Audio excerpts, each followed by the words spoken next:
to the first episode of my new show, Divining Light.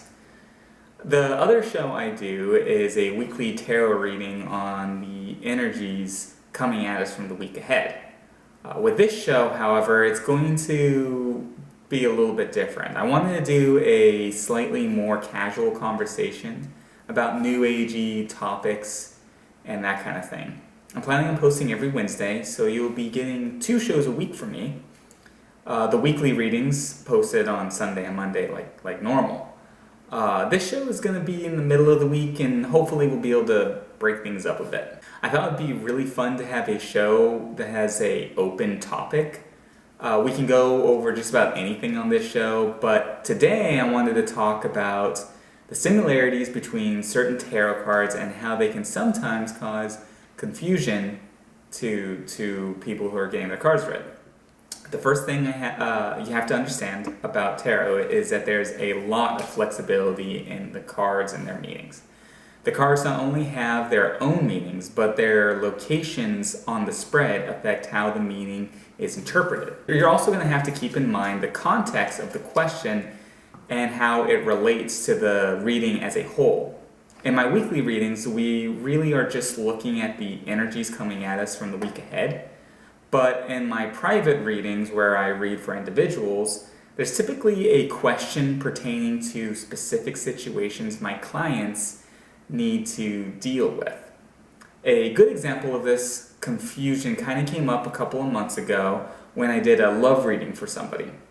They were interested in a particular person and if there was some kind of romantic future involved with this person. Now, in this reading, the World card appeared. So this is a good card to have any day of the week about any subject. This is actually my favorite card in the deck. But there was a little bit of confusion as to what this meant in a love reading. If you do a quick search of the World card and its meaning, or you look in the little book that comes with your tarot deck, you'll see accomplishment and success listed as the signs associated with the World card. And this is true. However, that doesn't really mean everything. And this is the big topic that I wanted to talk to here. There are several cards in the tarot deck that represent success. The 6 of Wands, the 3 of Cups, the Sun card, the 4 of Wands are all clear indications of success. However, what does that ultimately mean for your reading? Why would the tarot deck have so many cards with the exact same meaning? Well, the answer to the first question actually hinges on the answer to the second question, which is they don't have the exact same meaning. They just have similarities between them. The card meanings take on enormous differences when viewed through the lens given to us by the particular question, and also these cards represent completely different aspects of the meaning of success.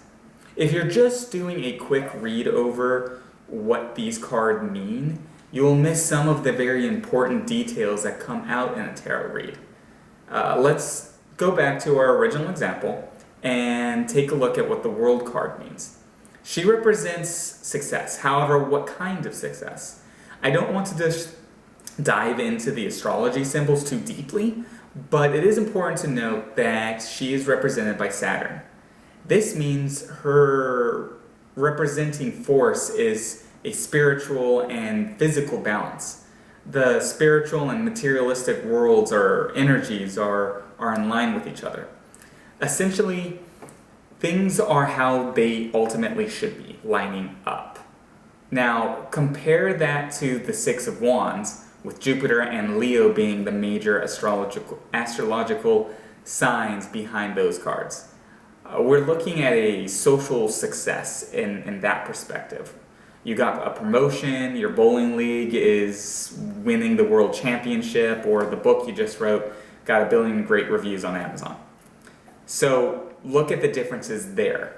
Both mean success, but they mean success in a different aspect of your life. 6 of Wands, you're moving up. The World card, you're kind of content and in the right place in your life. And remember, you have to keep all of these things in the context of the question being asked and where the card falls on the spread.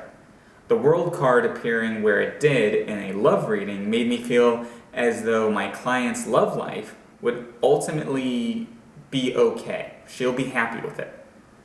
It didn't necessarily have to be with this individual, but there's a place in the world that everything is going to work out. Now keep in mind, there are 10 other cards in this reading. Along with that, there are 2 added modifiers I gave her. The Death card also played a very important role in this individual's reading at that time. And in my deck, that means change and transition. So ultimately, what I'm trying to get across here is that reading tarot requires the mastery of 2 fundamental basics first. The first is a deep and intimate understanding and knowledge of the card's meaning. You have to have a real feel for the energies behind each card, as opposed to a basic knowledge of the definitions behind the cards. And the second fundamental that you really need is an intuitive knowledge of how all these cards sort of work together in the spread and in the reading. What are all these energies trying to communicate at once? Think of it as a different sound. Each card is a different sound in the alphabet.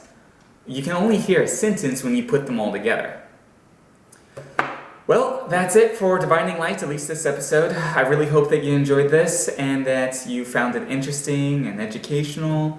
I'm going to be doing this every week, like I said, so please check back next Wednesday. We'll be doing a different topic, but still in line with the same kind of themes. If you like this video, please like and subscribe. Also, check out my other show, which is the weekly readings that I do.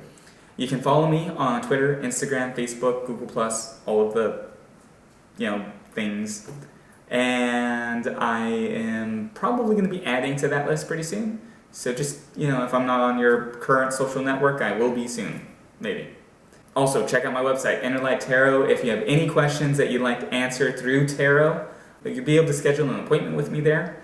If you need help navigating through anything, I'm here for you. That's what I do. And until next time, have a great one.